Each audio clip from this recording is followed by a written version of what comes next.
Hello friends, મારા કિચનમાં તમારું સ્વાગત છે। આજે આપણે બનાવીશું કાઠિયાવાડી લાઈવ ગાંઠિયાનું શાક। જ્યારે ઘરમાં કોઈ શાક ન હોય અને આપણને કાંઈ સૂઝતું ન હોય કે શું બનાવવું, તો આ ગાંઠિયાનું શાક બેસ્ટ ઓપ્શન છે, જે બનાવવું બહુ જ સહેલું છે અને ખાવામાં બહુ જ ટેસ્ટી બને છે। તો આવો બનાવવાનું શરૂ કરીએ। ગાંઠિયાનું શાક બનાવવા માટે સૌથી પહેલાં આપણે 15 થી 20 જેટલી લસણની કળીઓ લઈશું અને તેને ખલમાં વાટી લઈશું। હવે ગાંઠિયાના શાક બનાવવા માટે સૌથી પહેલાં એક વાસણની અંદર 1 વાટકો ચણાનો લોટ લઈશું। ત્યારબાદ તેમાં સ્વાદ અનુસાર મીઠું, 1.5 ચમચી લાલ મરચું,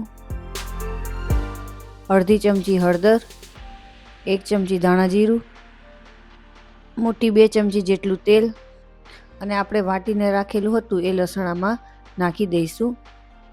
બધા મસાલાને મિક્સ કરીને લોટને સારી રીતે મોણ આપી દઈશું। તમે જોઈ શકો છો કે અહીં આપણા લોટમાં મોણ સારી રીતે લાગી ગયું છે।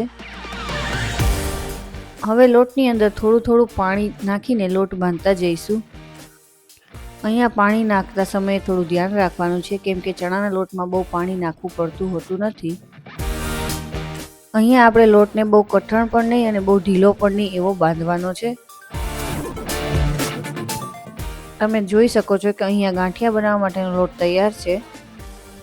હવે એક વાસણમાં આપણે 2 ગ્લાસ જેટલું ગરમ પાણી મૂકીશું। પાણી ગરમ થઈ જાય એટલે આપણે ગેસની ફ્લેમને ધીમી કરી દઈશું અને હાથમાં થોડું તેલ લગાવીને આપણે ગાંઠિયા પાડતા જઈશું।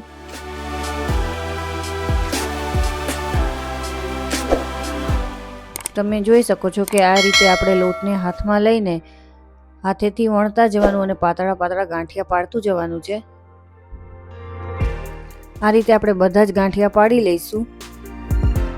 હવે ગરમ થઈ ગયેલા પાણીની અંદર આપણે બનાવેલા ગાંઠિયાને કટકા કરીને નાખતા જઈશું।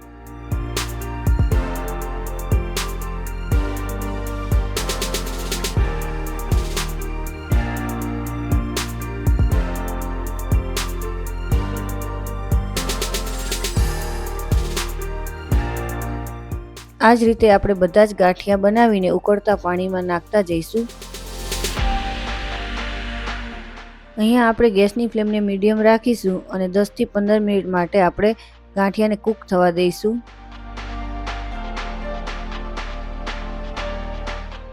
10 થી 15 મિનિટ બાદ તમે જોઈ શકો છો કે ગાંઠિયા સારી રીતે કૂક થઈ ગયા છે।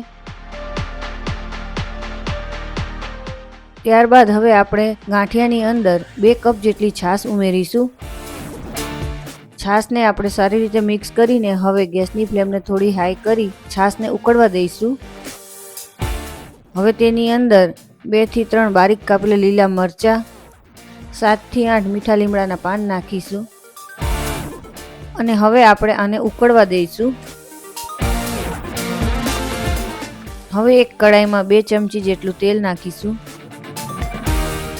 તેલ ગરમ થઈ જાય એટલે 1 ચમચી જીરું અને અડધી ચમચી જેટલી હિંગ નાખીશું અને તૈયાર કરેલા વઘારને આપણે ઉકળતા ગાંઠિયાના શાકની અંદર નાખી દઈશું।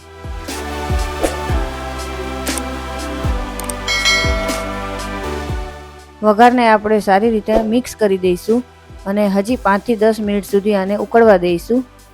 5 થી 10 મિનિટ પછી તમે જોઈ શકો છો કે શાક આપણું ઉકળીને તૈયાર થઈ ગયું છે અને એકદમ ઘટ્ટ બની ગયું છે। હવે તેની અંદર આપણે સ્વાદ પ્રમાણે મીઠું નાખીશું। તો તમે જોઈ શકો છો તો અહીંયા આપણું લાઈવ ગાંઠિયાનું શાક તૈયાર છે। તમે તેને રોટલી કે પરોઠા સાથે સર્વ કરી શકો છો। હવે આપણે તેને એક બાઉલમાં કાઢીને સર્વ કરીશું। તો આ શાકની રેસીપી તમે તમારા ઘરે ચોક્કસથી ટ્રાય કરશો અને મને કોમેન્ટ કરીને જરૂરથી જણાવશો કે તમને આ રેસીપી કેવી લાગી। Thanks for watching.